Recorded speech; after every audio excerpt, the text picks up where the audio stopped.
Since my last video has been doing numbers and has sparked a lively discussion in the comments, I thought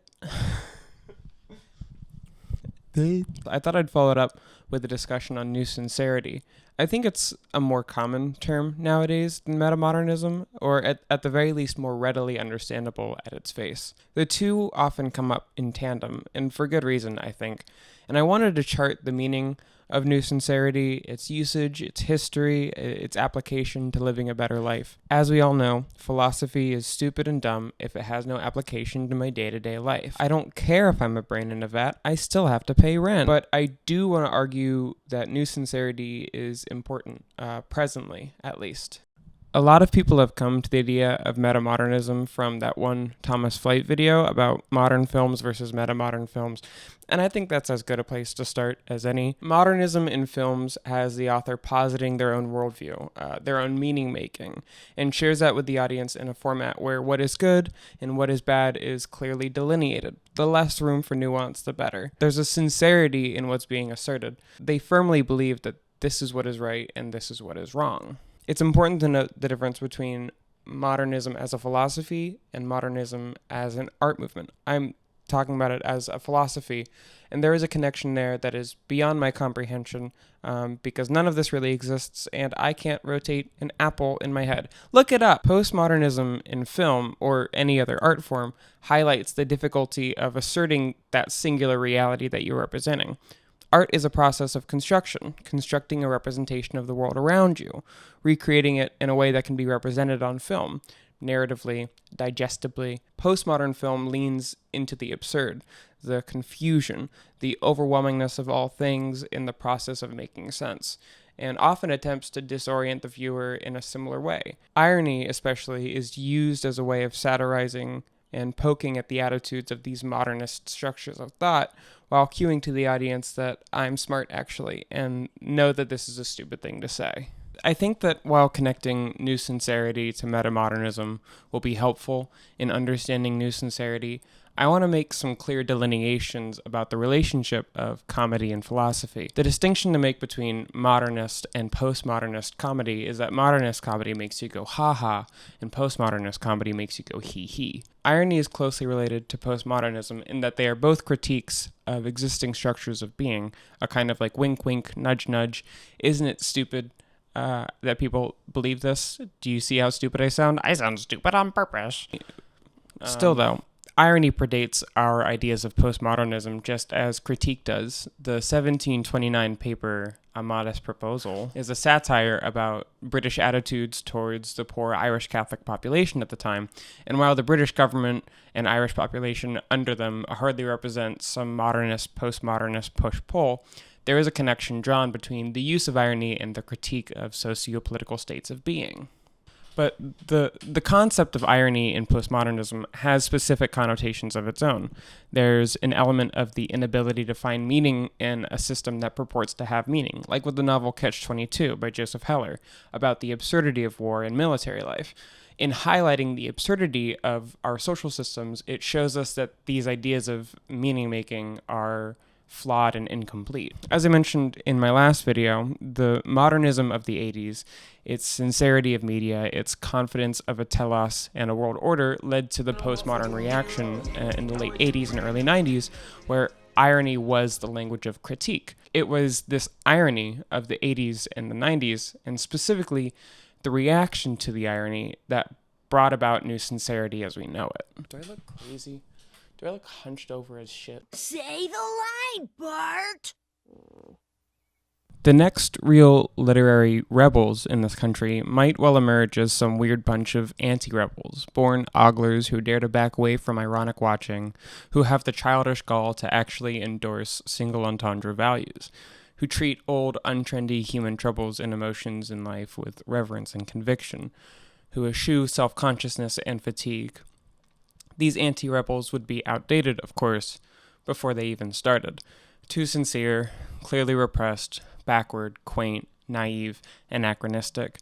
Maybe that'll be the point, why they'll be the next real rebels. Real rebels, as far as I can see, risk things, risk disapproval. The old postmodern insurgents risked the gasp and squeal, shock, disgust, outrage, censorship, accusations of socialism, anarchism, nihilism.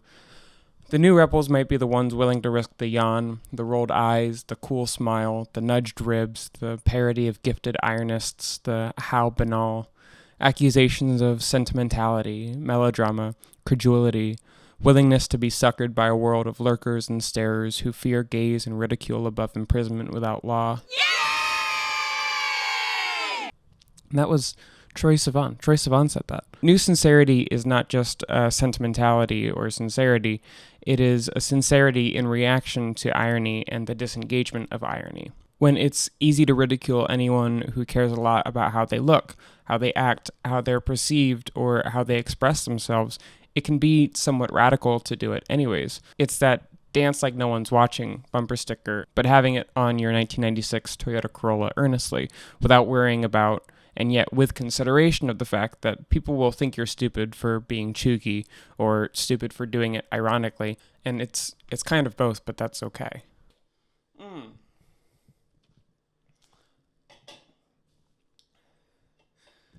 That's some good Dr. Pepper. Commentary and dissent, the modernist, postmodernist push and pull, will always have phases, and one may be more popular than the other, but they are really always co-occurring and often will segment themselves against each other. It's the people that think the duck face is a cool, or at the very least a tolerable way of being perceived in society, against the people who think it's stupid and mock it and do it ironically. No, you don't get it. I'm being dumb on purpose. I'm actually doing it on purpose. I look stupid on purpose. It's really funny, actually. It's really funny that I do that, but I don't. You can chart this with every trend on the internet. How cool it was to begin with. How fun it was to clown on when it was deemed dumb or too popular. Gangnam Style, drawing a mustache on your finger, wearing suits to Rise of Gru. I largely grew up with the internet, but I wasn't in internet communities until a little bit later. I was like 7 or 8 when I was playing that Flash game where you had x-ray goggles and you could look through people's clothes, but then you would look at the mafia guy and then he would say, "You look at my balls, now I kill you." But it wasn't until I was like 10 or 11 that I was in the comment sections on Red Hot Chili Peppers videos on YouTube talking about how they saved my life. Navigating what was ironic and what was sincere was hyperbolically a matter of life and death. It's become a real skill, one that I could probably put on my resume. You needed to know what was hot to be sincere about and what was hot to be ironic about. Sometimes people would just split the difference and say something edgy, and depending on how it was received, decide after the fact which one it was meant to be. I do think we're at a point now where new sincerity has become, though maybe not the primary form of communication on the internet, a notable contender in the blogosphere. It's a form of communication by those too tired to be inauthentic, to be critical, to stay up to date on what's cool, to be overly vulnerable, to be self-aggrandizing, to be self-conscious. People aren't doing these things ironically, but they're either using irony as a language or recognizing the critical, ironic perspective that can be taken against these forms of expression. It's a new form of sincerity. That's the name of the movie. One where we find what resonates with us, understand the critique or commentary that others might have of it, and do it anyways. When I wear my Life is Good shirt, I hope people don't think I'm doing it ironically. I really do mean it. Life is good. Life is rich and beautiful, and sometimes also bad, and unjust, and ugly, and overwhelming, and life is good. If I see a 60-year-old uncle wearing a Life is Good shirt, I recognize we might not have the same relationship with this statement on life, this brand, this phrase. But what's cool is that they're both kind of speaking to the same sentiment within both of us, and that's something that we can share. Cool isn't some particle that exists in the universe. It's like wishes or germs. Cool is when people seem to like the same thing simultaneously, and uncool is whatever used to be cool. For how much 2000s fashion is making a comeback in the coolosphere, I really appreciate when people wear the ugly clothes of the 2000s, the things that might have been looked up to at the time, but are now just used as examples of how book burning can be justified. but they wear it sincerely. They wear it kind of jokey, but with a sincerity and an effort that says, this means something to me. I'm going to take time from the only life that I have to honor it, to have it live within myself, to make space in my home and on my person. And they do it knowing how some may view it, how dumb and or ironic it may seem. You can see how this relates to metamodernism. You suck. You suck. In my last video, I talked about how modernism says life is good, and postmodernism says life is bad, and modernism says yes, and life is good.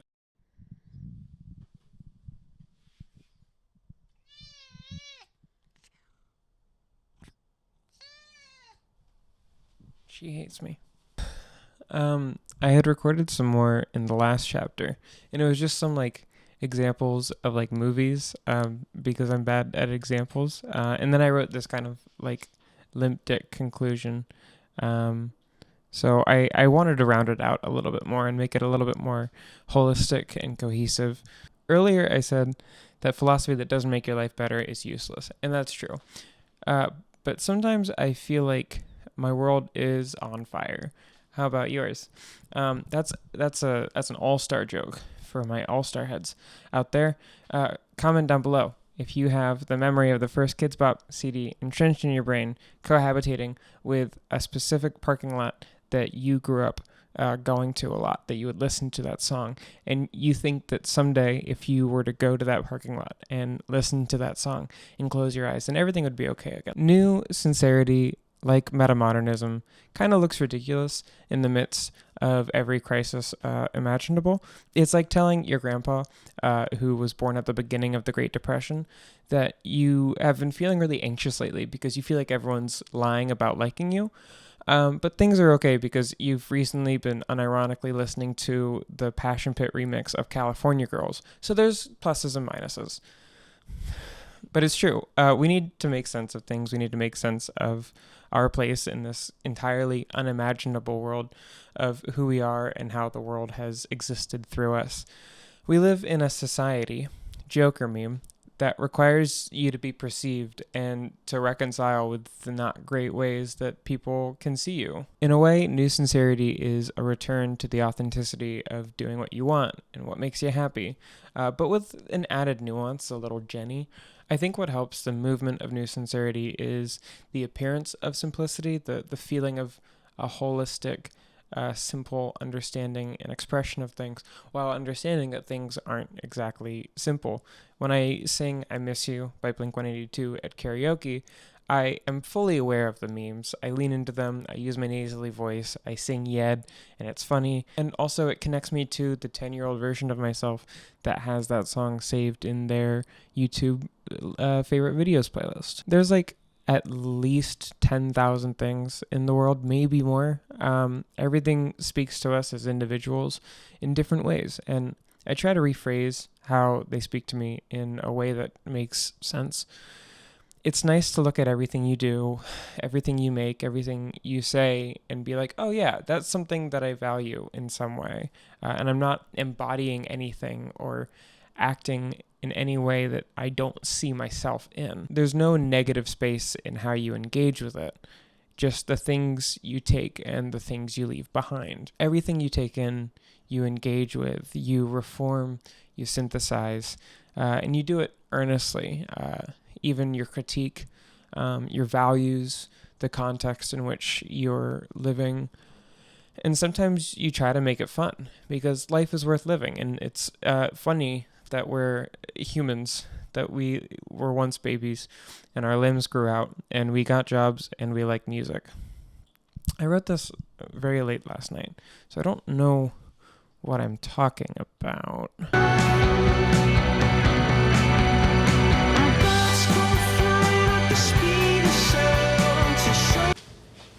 Thank you for watching.